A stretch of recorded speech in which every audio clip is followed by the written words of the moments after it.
19वें से 20वें श्लोकों में कर्मयोग से सिद्ध महापुरुष की कर्मों से निर्लिप्तता का वर्णन करके अब भगवान 21वें श्लोक में निवृत्ति परायण और 22वें श्लोक में प्रवृत्ति परायण कर्मयोग के साधक की कर्मों से निर्लिप्तता का वर्णन करते हैं।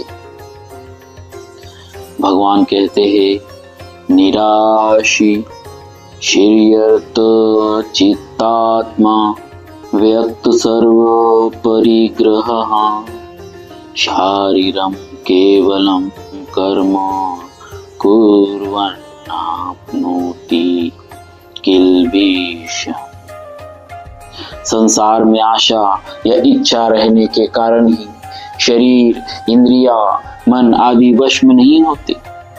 इसी श्लोक में निराशी पद से बताया है कि कर्मयोगी में आशा या इच्छा नहीं रहती, अतः उसके शरीर, इंद्रिया और अंतःकरण स्वतः वश में रहते हैं।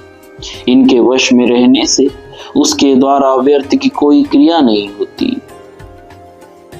कर्मयोगी अगर सन्यासी है तो वह सब प्रकार की भोग सामग्री के संग्रह का स्वरूप से त्याग कर देता है। अगर वह गृहस्थ है तो वह भोग बुद्धि से अपने सुख के लिए किसी भी सामग्री का संग्रह नहीं करता। उसके पास जो भी सामग्री है उसको वह अपनी और अपने लिए न मानकर संसार की और संसार के लिए ही मानता है तथा संसार के सुख में ही उस सामग्री को लगाता है। भोग बुद्धि से संग्रह का त्याग करना तो साधक मात्र के लिए आवश्यक है। ऐसा निवृत्ति परक श्लोक गीता में और कहीं नहीं आया है।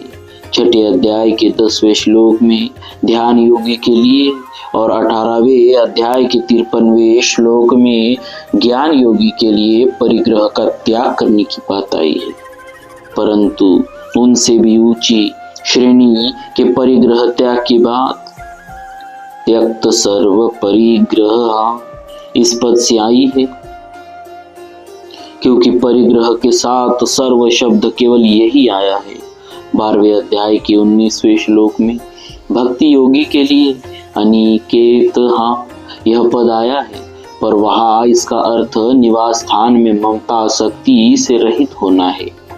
निराशी कर्मयोगी में आशा, कामना, स्पृहा, वासना आदि नहीं रहती। वह बाहर से ही भोग सामग्री के संग्रह का त्याग करता हो। इतनी ही बात नहीं, प्रत्युत वह भीतर से भी भोग सामग्री की आशा या इच्छा का त्याग कर देता है। आशा या इच्छा का सर्वथा त्याग न होने पर भी उसका उद्देश्य इनके त्याग का ही रहता है। शारीरम केवलम कर्म कुर्वण शारीरम कर्म। शारीरम कर्म शरीर संबंधी कर्म के दो अर्थ होते हैं। एक तो शरीर से होने वाला कर्म और दूसरा शरीर निर्वाह के लिए किया जाने वाला कर्म। शरीर से होने वाले कर्म की बात 5वें अध्याय के 11वें श्लोक में भी आई है, जिसका तात्पर्य है कि सभी कर्म केवल शरीर, इंद्रिया, मन, बुद्धि के द्वारा ही हो रहे, मेरा उनसे कुछ भी संबंध नहीं। ऐसा मानकर कर्मयोगी अंतःकरण की शुद्धि के लिए कर्म करते हैं, परंतु यहाँ आया श्लोक निवृत्ति परक है, इसीलिए यहाँ उपर्युक्त पदों का अर्थ शरीर निर्वाह मात्र के लिए किए जाने वाले आवश्यक कर्म जैसे खान पान, शौच, स्नान आदि मानना ही उपयुक्त प्रतीत होता है। निवृत्ति परायण कर्मयोगी केवल उतने ही कर्म करता है जितने से केवल शरीर निर्वाह हो जाए। जो कर्म करने अथवा ना करने से अपना किंचित मात्र भी संबंध रखता है वह पाप को अर्थात जन्म मरण रूप बंधन को प्राप्त होता है, परंतु आशा रहित कर्मयोगी कर्म करने अथवा ना करने से अपना कुछ भी संबंध नहीं रखता, इसीलिए वह पाप को प्राप्त नहीं होता, अर्थात उसके सब कर्म अकर्म हो जाते हैं। निवृत्ति परायण होने पर भी कर्मयोगी कभी आलस्य प्रमाद नहीं करता। आलस्य प्रमाद का भी भोग होता है। एकांत में यूं ही पड़े रहने से आलस्य का भोग होता है और शास्त्र विरुद्ध तथा निरर्थक कर्म करने से प्रमाद का भोग होता है। इस प्रकार निवृत्ति में आलस्य के सुख का और प्रवृत्ति में प्रमाद के सुख का भोग हो सकता है। अतः आलस्य प्रमाद से मनुष्य पाप को प्राप्त होता है, परंतु बहुत कम कर्म करने पर भी निवृत्ति परायण कर्मयोगी में किंचित मात्र भी आलस्य प्रमाद नहीं आते। यदि उनमें किंचित मात्र भी आलस्य प्रमाद आते तो किल्बिषम न आपनोति यह कहना बनता ही नहीं। वह यतचित्तात्मा है, अर्थात उसके शरीर, इंद्रिया और अंतःकरण संयत है, इसीलिए उसमें आलस्य प्रमाद आ ही नहीं सकते। शरीर, इंद्रिया तथा अंतःकरण के वश में होने से, भोग सामग्री का त्याग करने से तथा आशा, कामना, ममता आदि से रहित होने से उसके द्वारा निषिद्ध क्रिया हो सकती ही नहीं। यह शंका हो सकती है कि जब उसके द्वारा पाप क्रिया हो सकती ही नहीं, तब यह क्यों कहा गया है कि वह पाप को प्राप्त नहीं होता। इसका समाधान यह है कि क्रिया मात्र के आरंभ में अनिवार्य दोष पाप पाए जाते हैं, परंतु मूल में असत के संग, कामना, ममता और आसक्ति के ही पाप लगते हैं। कर्मयोगी में कामना, ममता और आसक्ति होती ही नहीं, अथवा उसका कामना, ममता और आसक्ति का उद्देश्य ही नहीं होता। इसीलिए उसका कर्म करने से अथवा ना करने से कोई प्रयोजन नहीं होता। इसी कारण न तो उसे कर्मों में रहने वाला आनुषंगिक पाप लगता है और न उसे शास्त्र विहित कर्मों के त्याग का ही पाप लगता है। दूसरी एक शंका यह हो सकती है कि तीसरे अध्याय में भगवान ने सिद्ध महापुरुष को भी अपने लिए कोई कर्तव्य शेष न रहने पर भी लोक संग्रह के लिए कर्म करने की प्रेरणा की है। तीसरे अध्याय का 25वां 26वां श्लोक अपने लिए भी भगवान ने कहा कि त्रिलोकी में कुछ भी कर्तव्य और प्राप्तव्य न होने पर भी मैं सावधानी पूर्वक कर्म करता हूँ। अतः शरीर निर्वाह मात्र के लिए कर्म करने वाले कर्मयोगी को क्या लोक संग्रह के त्याग का दोष नहीं लगेगा। इसका समाधान यह है कि कामना, ममता आदि न रहने के कारण उसे कोई दोष नहीं लगता।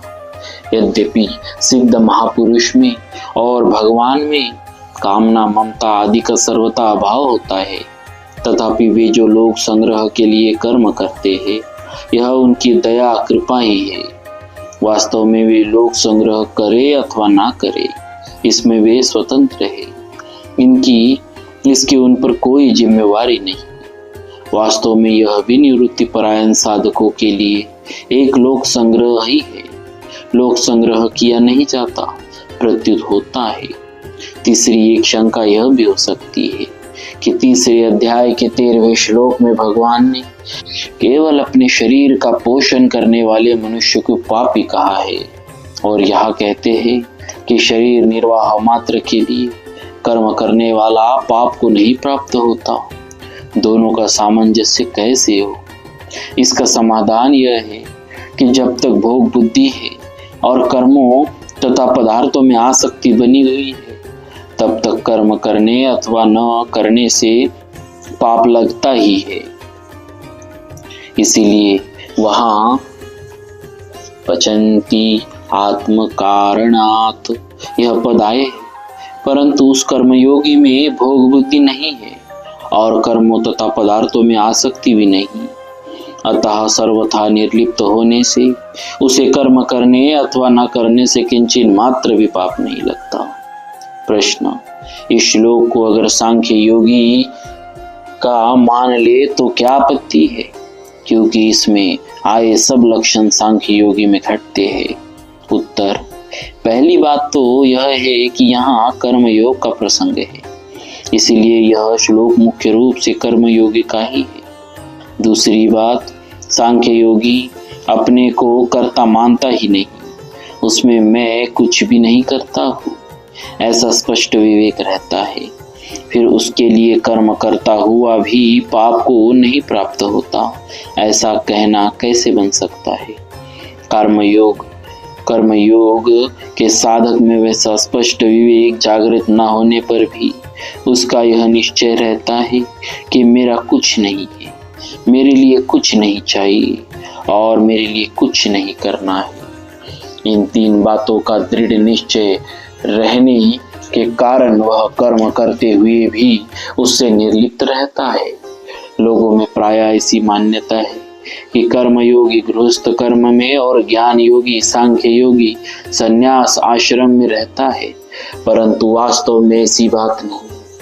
जिसे शरीर से अपनी अलग सत्ता का स्पष्ट विवेक है वह ज्ञान योगी ही है, चाहे वह गृहस्थ आश्रम में हो अथवा संन्यास आश्रम में।